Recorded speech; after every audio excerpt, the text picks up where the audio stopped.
modo a tua posição diante da luz. Quem apenas vislumbra a glória ofuscante da realidade, fala muito e age menos. Quem, todavia, lhe penetra a grandeza indefinível, age mais e fala menos. São as palavras de Emmanuel para nós, refletindo a respeito dessa situação na qual Jesus nos propõe. Esse desejo de liberdade. E é muito claro Jesus quando diz que essa liberdade acontecerá quando nós conhecermos a verdade. E muitas vezes ficamos em busca de sermos livres.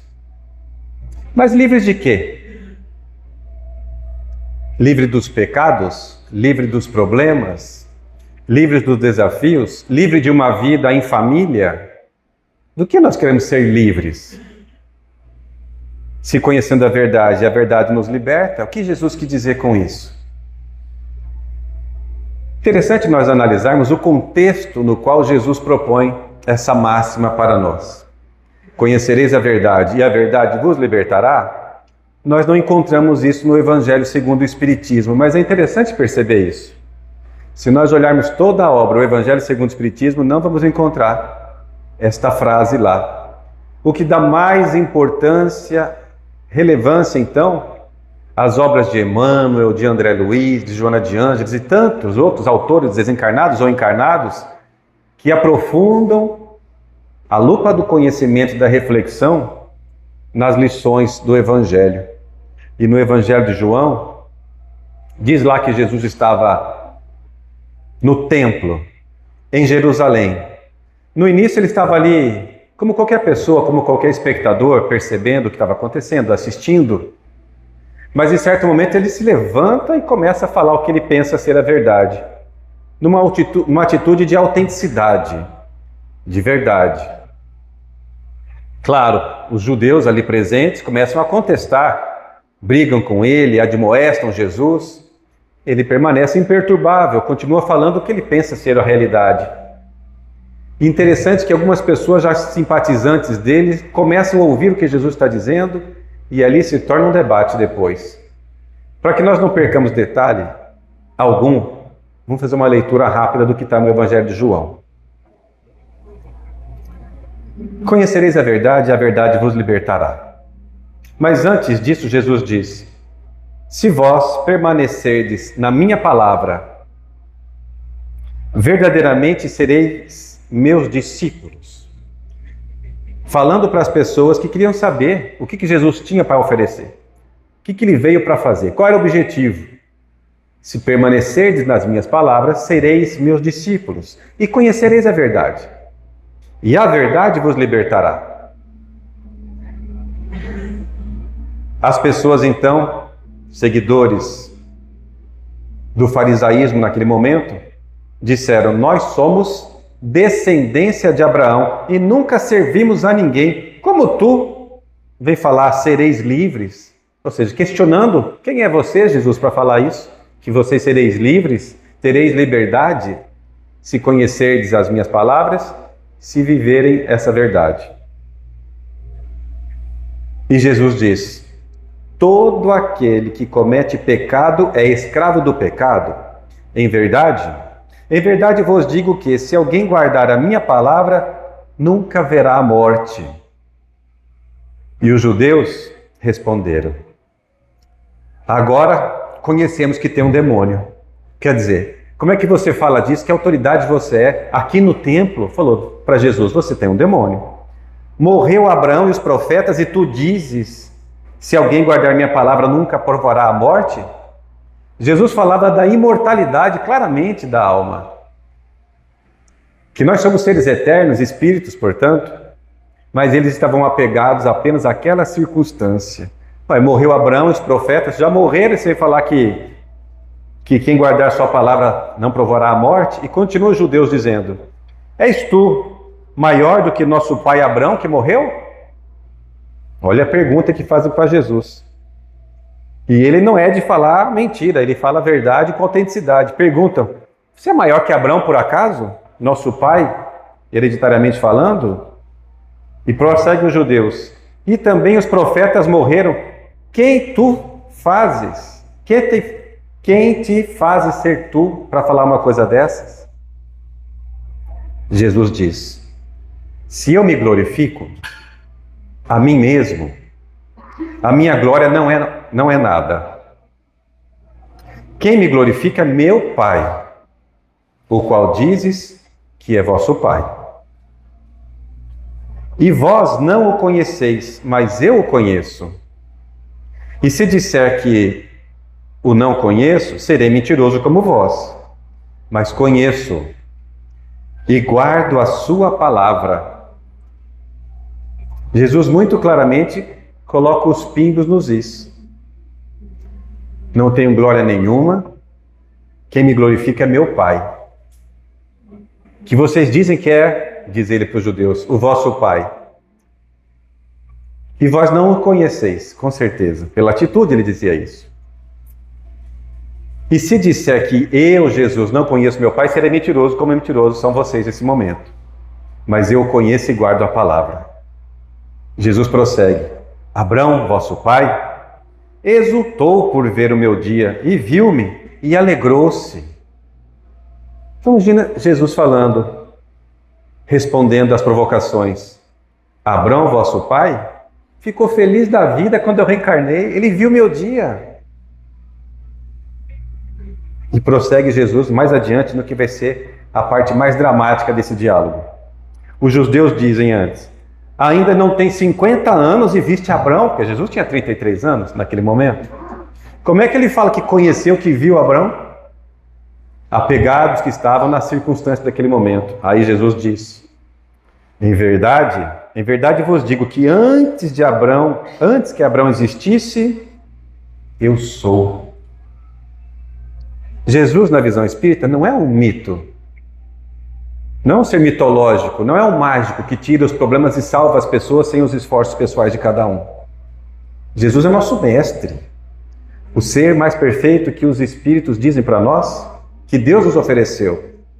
O ser mais perfeito que serve de guia para cada um de nós. É a nossa referência, é o nosso modelo.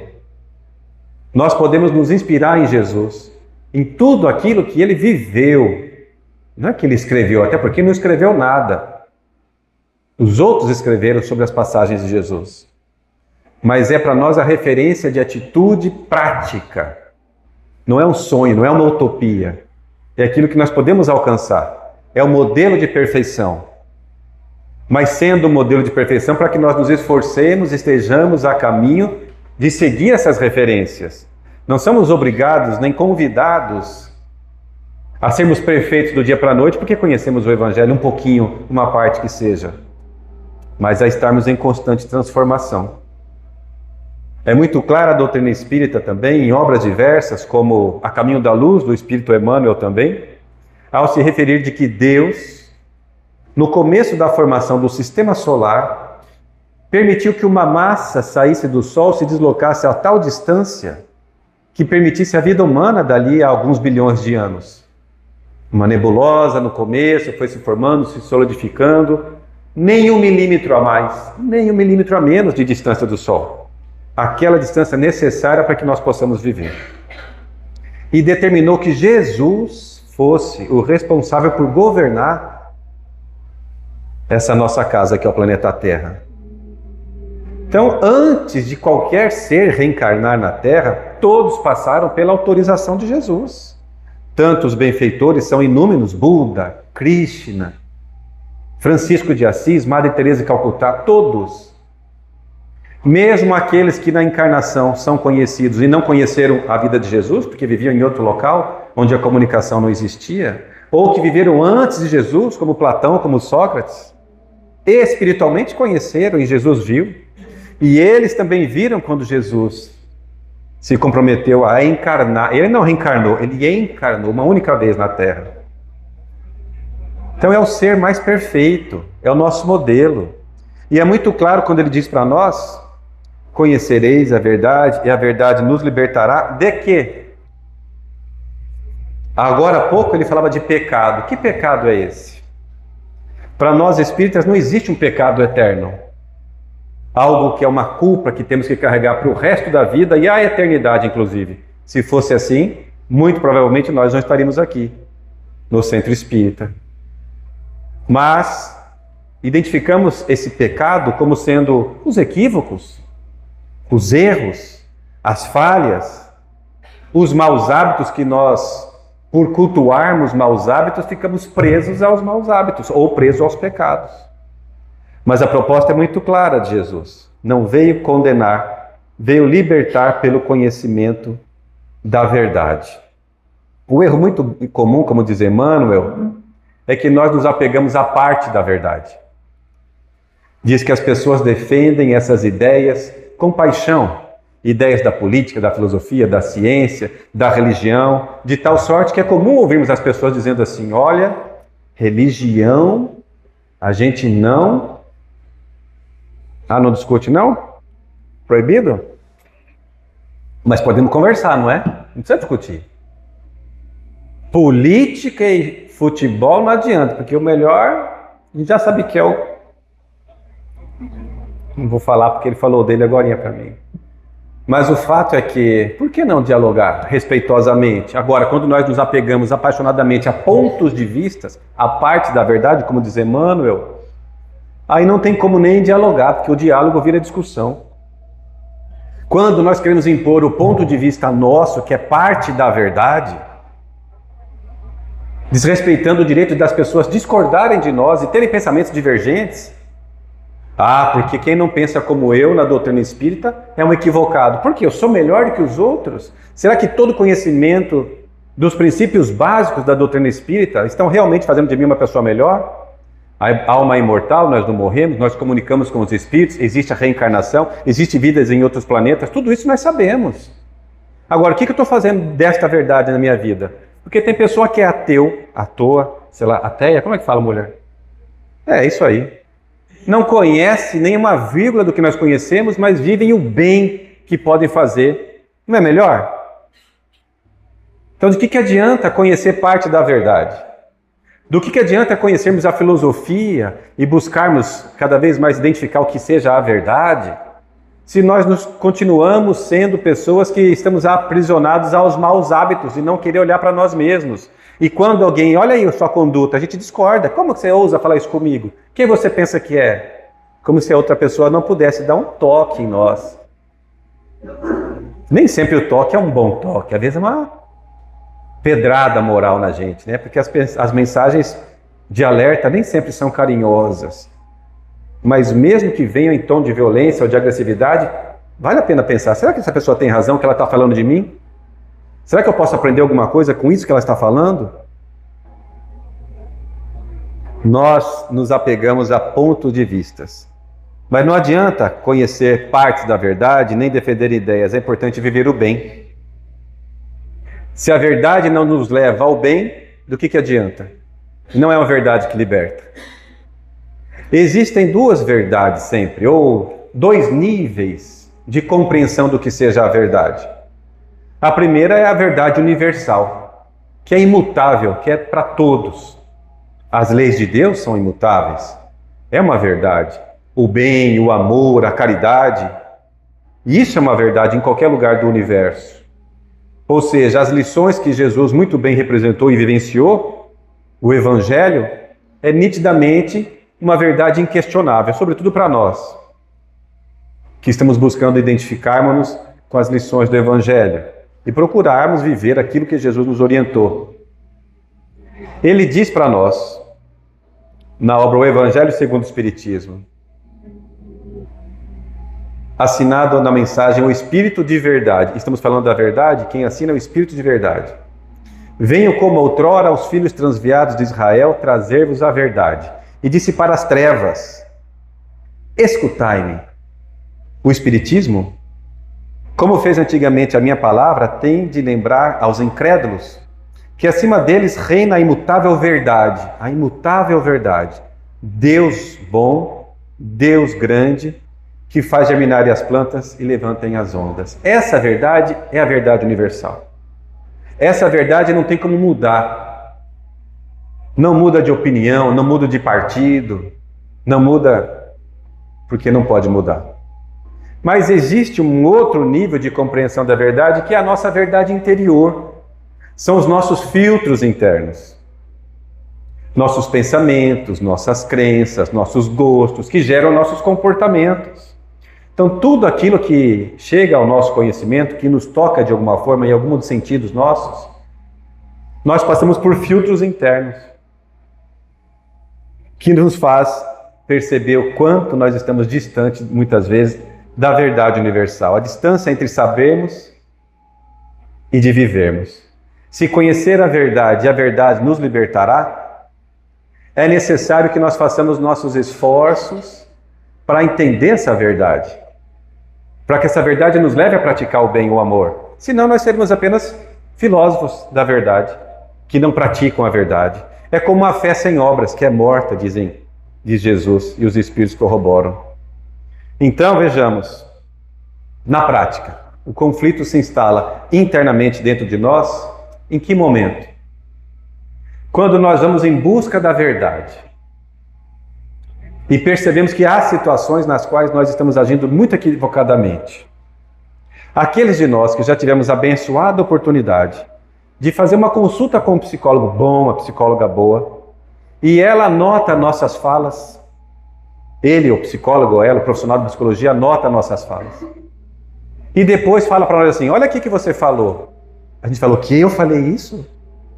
Olha aqui teu comportamento e certas atitudes. Eu faço assim? A gente toma um susto.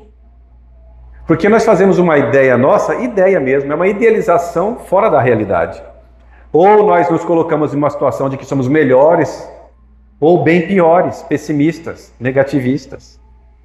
Mas é importante que nós identifiquemos em nós mesmos, aceitando, realmente eu tenho isso, eu falo isso, eu ainda... Por que não? Não temos obrigação nenhuma de sermos perfeitos do dia para a noite. Aliás, este é o grande conflito. Quando nós, em conhecendo a verdade, queremos nos impor imediatamente. Sermos melhores, vivermos a verdade. É possível? É possível que nós adentremos ao centro espírita e depois de ouvir uma palestra, falar, agora eu vou mudar. E no dia seguinte não faz mais nada de errado? Isso é real? Isso não é real. Passamos uma encarnação inteira, outra e mais outra, para aprender valores, virtudes, que não é fácil de praticar. Que dá trabalho. Se não desse trabalho, estava de férias na vida. Nós não estamos de férias na vida. Nós estamos reencarnados para trabalhar. E o principal trabalho que nós somos convidados a fazer é a mudança do outro, não é? Ah, é? Mudança nossa mesmo. Não tem como mudar o outro. Se o outro não quiser, não tem jeito. Ah, mas eu quero socar o evangelho. Não vai socar, não vai entender nada. Tudo que é forçado não vai ter entendimento, não vai ter sentimento, não vai ter prática. Mas agora, o que eu posso fazer? É meu trabalho interior. Meu compromisso primeiro na vida é para comigo mesmo. O que a vida está me propondo a fazer? Porque estou vivendo tantas dificuldades que eu posso aprender com esses desafios. Isso está à minha disposição. E eu tenho forças e recursos para me dar bem nessas provas, para ser aprovado, se me empenhar. E o maior recurso que nós temos é o Evangelho de Jesus. Mas quando nós caímos na tentação, na armadilha interna, de querer do dia para a noite sermos mestres e não aprendizes, aí o que acontece conosco? Nos culpamos. Ai, deu errado de novo. Está vendo? Tudo que eu faço dá errado. Não era para eu ter feito isso, não era para eu ter feito, não era para eu ter começado o estudo. Não, tudo que começou a fazer começa a se depreciar, como se os próprios esforços não fossem relevantes. A culpa sempre vai ocupar em nós um lugar energético, mental, que suga a nossa energia. Ah, mas se eu não me culpar, se eu não achar o culpado, como é que eu vou melhorar? Na proposta não é achar culpado. Como muitas vezes fazemos equivocadamente, infantilmente nas relações. Quem foi que começou? A culpa é de quem? Criança faz assim. Mas muitas vezes somos nós o comportamento infantil nas nossas vidas. Quando nós caímos em culpa, não tem aprendizado. Os Espíritos são muito claros para nós. O trabalho que devemos fazer para a nossa evolução diante dos equívocos, e são muitos que nós praticamos, ainda muitos vamos praticar, é primeiro Aceitar que estamos fazendo aquilo de equivocado, que prejudica não só ao outro, mas sobretudo a quem faz. Não se culpar. Reconhecer primeiro. Reconhecer. Arrepender-se. Expiar, aprender com essa situação. E o passo seguinte, que é colocar as mãos na reparação. O que eu posso fazer para reparar? E isso sim é importante para nós. E não querermos, ao conhecer uma mensagem, a conhecer uma lição, imediatamente nos transformar do dia para a noite, caindo em culpa improdutiva, caindo também em frustração. Ah, não vou fazer mais. Um dia eu fui lá no centro espírita, uma pessoa falou, quem quer fazer oração? Aí eu fui fazer oração, falei, tão feio. Não tem oração feio, gente. Oração é o coração falando, é sensibilidade, é a sua emoção do momento. Faz do seu jeitinho, do seu coração. Assim que é importante. Ah, mas eu quero fazer melhor. Começa fazendo o que consegue. Agora a pessoa que é do dia para a noite ser Chico Xavier, não vai ser. E quem imita a voz de Chico Xavier é lamentável. Porque ele tinha aquela voz, porque ele, 10 anos de idade, trabalhava numa fábrica de tecidos. E seu pulmão ficou adoecido desde então, com a fuligem do algodão. Então ele faz aquela vozinha. E tem gente que pode imitar? Pode, não tem problema, mas não precisa. Faz do seu jeito, com o seu sotaque, com o seu amor, com sua energia, com o seu coração. E sai da frustração. Muitas vezes, quando nós nos pegamos em equívoco e já estamos ali lendo um bom livro, já assistimos bons filmes, ouvimos boas pregações, nós já temos aquele ímpeto de fazer algo melhor em nossa vida e não continuar fazendo aquilo que nós fazemos de equivocado, que nos machuca, machuca os outros também. Mas a gente quer imediatamente ser pessoa diferente, isso não tem jeito, nós ficamos culpados, frustrados, caímos num sentimento de hipocrisia, ah, eu sou hipócrita, eu não posso ser espírita não. Ah, eu ainda faço isso. Onde já se viu eu pensar uma coisa? Pensamento. E tem jeito. Pensamento é educado, mas as coisas a gente pensa. Ah, está fazendo mau pensamento. Muda o pensamento. Mas não vai mudar do dia para a noite, é exercitando. E caímos muitas vezes numa autoexigência, num perfeccionismo. Nós somos perfectíveis? Sim. Um dia, depois de muitas e muitas, centenas, milhares de reencarnações, seremos Cristo, como Jesus é um Cristo. Mas hoje estamos bem distante disso. Hoje não é fácil quando alguém pisa no nosso calo. Às vezes temos o costume de revidar, com pensamentos, palavras e atitudes. Mas o mal que nós produzimos nem faz mal para o outro, às vezes nem ouviu, mas contaminou nosso coração. É como o trânsito, né? O trânsito é uma bênção para isso. Lá perto de casa, então, tem obra da Copa. É um querendo fechar o outro, aquela coisa toda. E um mostra dedo, gesto obsceno. Aí o orgulho nosso fala assim, vou revidar. Mas a humildade fala, mas eu sou mais do que isso. Vá em paz, meu irmão. Exercício. Na hora não é fácil, mas exercício. Para não cairmos nessa autoexigência. No livro Contos e Apólogos, de Humberto de Campos, psicografia de Chico Xavier, há uma mensagem chamada Petição de Jesus. É interessante que Jesus fala para Simão, Simão, vai na casa de fulano ali, distante daqui tantas léguas, porque a filha dele está doente, está precisando de ajuda. Vai lá, fique ao lado da pessoa, faça a sua oração e Deus vai te inspirar. Simão, feliz da vida que o mestre deu um dever para ele, uma missão. Foi Simão. Interessante que depois da série The Chosen, eu já vejo o Simão com aquele cara lá da série. Sai ele todo serelepe, animado.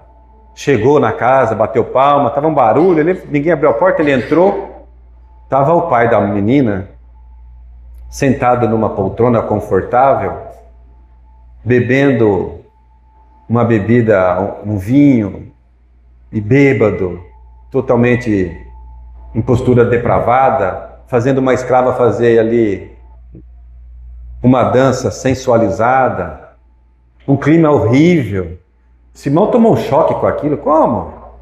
Como pode? Quem é você? O dono da casa vem. Ah, eu vim aqui, meu mestre pediu que tem uma pessoa aqui, né?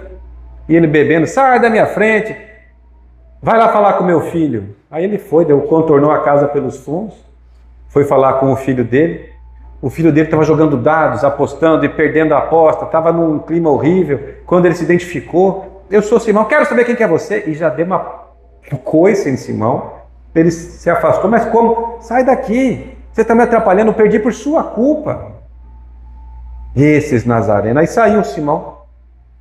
Falei, eu vou sair por dentro da casa, vou ver se alguém me atende aqui. Bateu na porta, abriu. Quando abriu, estava o irmão mais novo daquele violento. E ele foi pego de surpresa por Simão, pegando um saco de moedas, certamente dos pais, furtando os próprios pais. E Simão, vendo aquela situação, falou, não é possível. O que você está vendo? Sai daqui, você quer apanhar? E jogou uma coisa em Simão, Simão saiu dali e falou, e agora? Não tem uma pessoa que possa me atender, eu vim aqui para fazer uma missão para o mestre. Aí saiu da casa, falou, viu uma senhora, a senhora é a esposa de tal, mãe da menina? Sou. Mas dá licença, ela estava dando uma surra numa criança, a menina é tão magrinha, tão fraquinha, e ele queria conversar, mas a criança chorava e a mãe batia. Um clima terrível de violência. Ele falou, por favor, eu quero só ver a menina aqui. Então entra logo aí. E aí ele entrou, foi no aposento, e a menina estava lá na cama, realmente enfraquecida, adoecida. Na hora que viu Simão, ela começou a fazer gestos sensuais, querendo atrair Simão para um caminho que não era aquele que ele estava proposto. Ele falou assim, Deus me livre daqui, foi embora, saiu correndo. É um desequilibrado bebendo, é outra fazendo danças sensuais, é outro furtando, a mãe esbravejando, a violenta, jogando. Saiu, chegou todo frustrado para falar com Jesus, acabrunhado. E o mestre, como foi, Simão? Como se Jesus soubesse, né? Como foi, Simão? Ah, mestre, não foi nada bom. Aquilo é um inferno. E contou tudo o que aconteceu. Como é que pode? Como é que Deus permite? Eu fui lá numa missão esperando que Deus me influenciasse, que eu pudesse ajudar, mas ali não tem condições, ali é a casa do demônio. E mestre Jesus apenas ouvindo, e ele continuava, então eu fiz isso, e não teve jeito, Senhor. Jesus diz assim, Simão, eu pedi apenas que você fosse auxiliar, não resolver o problema dos outros. Como quem diz, você não vai mudar do dia para a noite as pessoas. Você tinha uma tarefa, você voltou sem cumprir. Nas nossas vidas, nós temos uma tarefa, que é cuidar de nós. Agora, quando nós conhecemos alguma coisa e queremos imediatamente mudar, sem o trabalho necessário, vamos cair em frustração, vamos cair em culpa, em autoexigência, em perfeccionismo e nos sentimos a pior pessoa. E nós não somos a pior pessoa. Nós somos filhos de Deus. Jesus nos conhece a cada um, nome, sobrenome, encarnações passadas, DNA, celular, WhatsApp, tudo. Nos conhece, nos cuida, nos ama, nos oportuniza. A questão então não é viver instantaneamente, mas dar os passos necessários. Nós temos 3 passos básicos. 3 passos, 3 momentos. É uma tríade. É interessante que a doutrina espírita tem várias tríades, né? A caridade é uma tríade. Benevolência, indulgência, perdão. E na busca de conhecer a verdade, o primeiro passo é buscar conhecer a verdade, estudar, compreender a verdade, ir em busca, não ficar guardando, não ficar em omissão, não ficar na inércia, ir em busca. E temos tantas fontes boas, confiáveis, existem as fontes falsas, mas quanto mais nós estudamos, quanto mais nós buscamos, vamos identificando o que é confiável. Nós temos aqui no Centro Espírita diversos grupos de estudo que estamos buscando conhecer. Diversos, no sábado, nas terças-feiras, nas quartas-feiras à tarde. Por que não ir em busca? Conviver com um grupo de pessoas que estão em busca de conhecimento. O primeiro passo é estudar e o segundo é sentir. Como assim? Porque se a gente estuda e busca o conhecimento sem fazer reflexões do que esse ensinamento quer me dizer, nós somos apenas frios acadêmicos da mensagem do Evangelho, do Espiritismo, de pessoas que querem saber para impor ponto de vista, para ganhar discussões, para ser o dono da razão. e estudar sem fazer reflexões é muito pouco para nós. Nós podemos mais do que simplesmente buscar o estudo, mas devemos, por um dever moral. O que essa lição quer me dizer? O que eu posso aprender com esse filme? O que é a palavra daquela pessoa que eu nem me identifico muito, mas o que eu posso extrair daquilo para fazer sentido em minha vida? Por que estou passando por essa doença que limita a minha capacidade? Conhecer a verdade, refletir, que é trazer para o coração. Conhecer é mental, o refletir é coração, para que possamos dar o próximo passo, que é vivenciar. É muito importante que nós lembremos de Jesus, que ele diz: aprendei comigo, que sou manso e humilde de coração, e encontrarei descanso para a sua alma, aflitos e sobrecarregados. Jesus é a proposta de que nós possamos aprender com Ele. Aprender com Ele é fazer a busca pelo conhecimento, a reflexão de sentir esse conhecimento para que possamos dar o próximo passo, que é viver a verdade. Viver com vigilância e com constância na prática. Porque se nós ficarmos apenas doutores em conhecimento, mas sem prática, é como a árvore seca, que não produz fruto nenhum. E nós podemos fazer tanto. E cair dos modos equivocados de lidarmos com as nossas imperfeições. Modo equivocado de lidar com a imperfeição. Acomodação. Eu sou assim mesmo, se quiser eu sou desse jeito. Quando me conheceu, hoje quis casar comigo, agora tem que aguentar. Já viram isso em algum lugar? Aqui em Cuiabá não, né? Não acontece. Só no além.